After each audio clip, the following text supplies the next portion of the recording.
her, you understand. Can you be ready at 5:30, so that we may be back before coffee?" "Assuredly. At 5:30 I shall be on the terrace." And Jean's cheeks actually glowed at the thought of the adventure. There was so much romance in it, he thought, and pictured how nice it would be telling the story to Marie afterwards.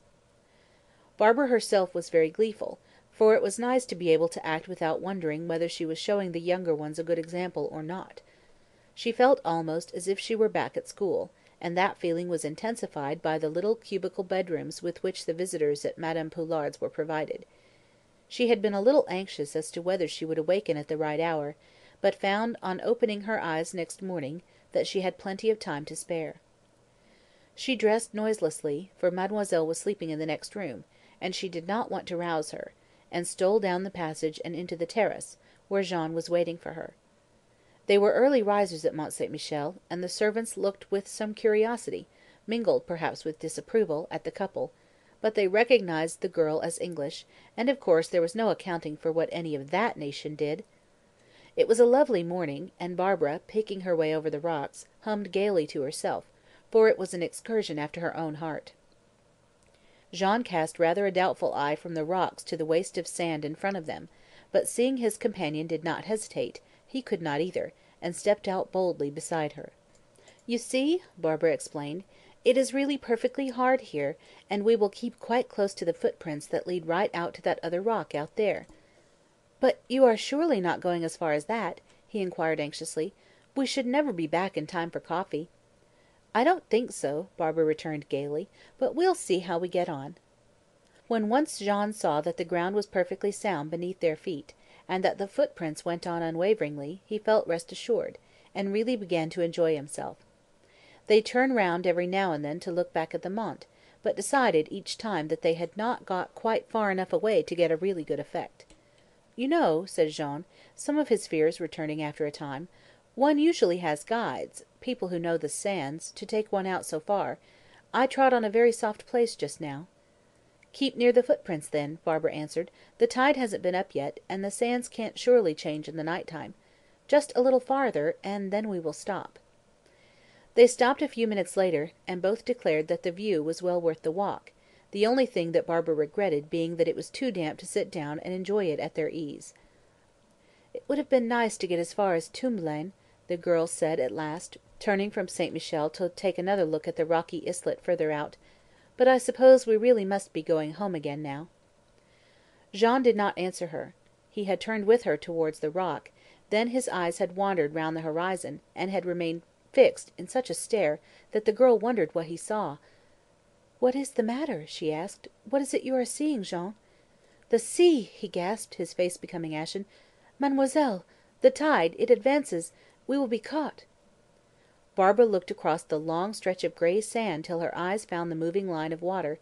"It is nearer," she said slowly. "But of course it always comes in every day." "Yes, but to-day I had forgotten. It is to be high tide, all around the Mont. Did you not hear them say so?" "Yes," Barbara owned, "I remember quite well now. But let us hurry. It is a long way off yet. We have plenty of time." She spoke consolingly, for Jean's face was blanched, and she saw he was trembling. "But, mademoiselle, you do not understand. Did you not hear them telling us also that the tide advances so rapidly that it catches the quickest horse? Oh, I wish we had told someone of this journey, that someone had seen us. They would have warned us. We should have been safe." It was then for the first time that the thought of danger entered Barbara's head, and she took her companion's hand. "Let us run, then, quick!" she said. "We are not such a very long way off." Jean hesitated only a moment, his eyes as if fascinated still on the water; then he turned, his face towards the Mont, and sped over the sand more fleetly than Barbara would have believed possible to him, so fleetly, indeed, that he began to leave the girl, who was swift of foot, behind.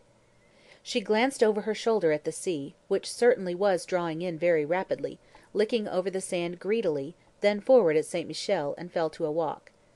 She knew she could not run the whole distance, for it was not easy going on the sand, especially when an eye had always to be kept on the guiding footprints.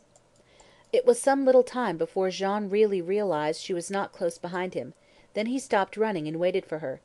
"Go on!" she shouted. "Don't wait for me. I can catch you up later." But it is impossible for me to leave you, he called back on regaining his breath.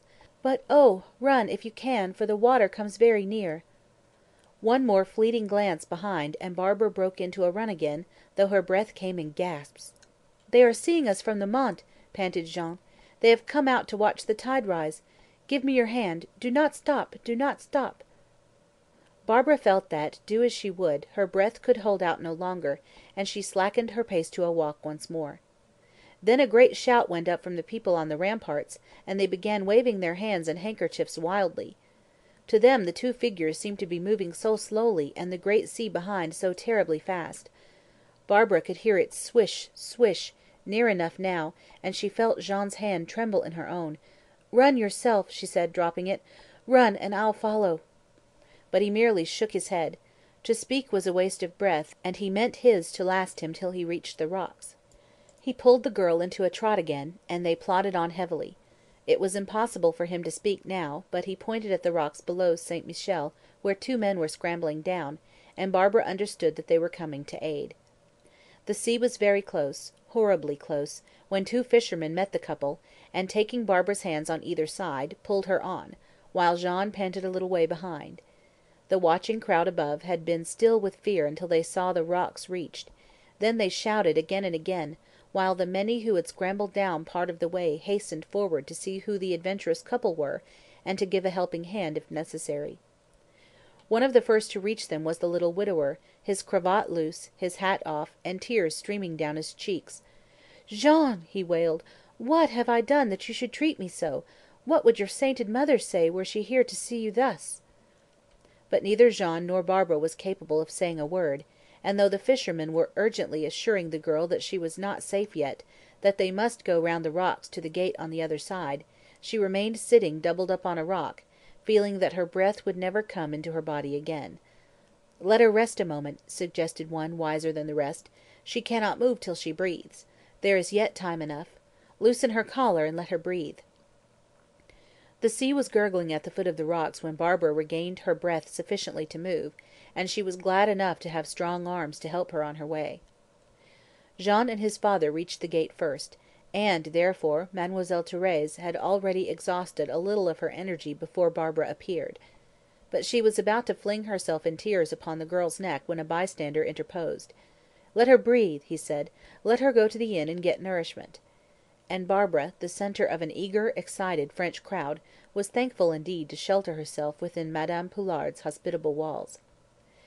"We will probably have to stay here a week till she recovers." Mademoiselle Thérèse had a sympathetic audience.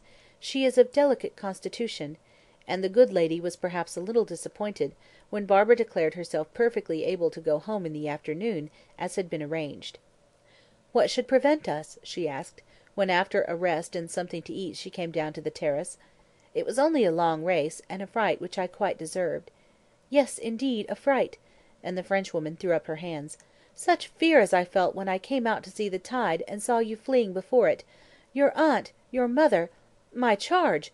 Such visions fleeted before my eyes. But never, never, never will I trust you with Jean any more." And she cast a vengeful look at the widower and his son, who were seated a little farther off. "But it wasn't his fault at all," the girl explained. "On the contrary, I proposed it, and he joined me out of kindness. He pulled me along, too, over the sand. Oh, indeed, you must not be angry with Jean." "It was very deceptive of him not to tell me, or his father. Then we could both have come with you, or explained to you that the tide rose early to-day. We heard it was to come early when you were out last night. They say," she went on, shaking her head, "if it had been an equinoctial tide, that neither of you would have escaped. There would have been no shadow of a hope for either. You would have been drowned out there in the damp wet sand." Mademoiselle Thérèse showing signs of weeping again, Barbara hastened to comfort her, assuring her that she would never again go out alone to see St. Michel from that side, which she thought was a perfectly safe promise to make. But her companion shook her head mournfully, declaring that it would be a very long time before she brought any of her pupils to Mont St. Michel again. "They might really get caught next time," she said, and Barbara knew it was no good to point out that probably there would never be another pupil who was quite so silly as she had been. "Nevertheless," the girl said to herself, looking back at the grand grey pile from the train, "except for the fright I gave them, it was worth it all. Worth it all, dear St. Michel, to see you from out there.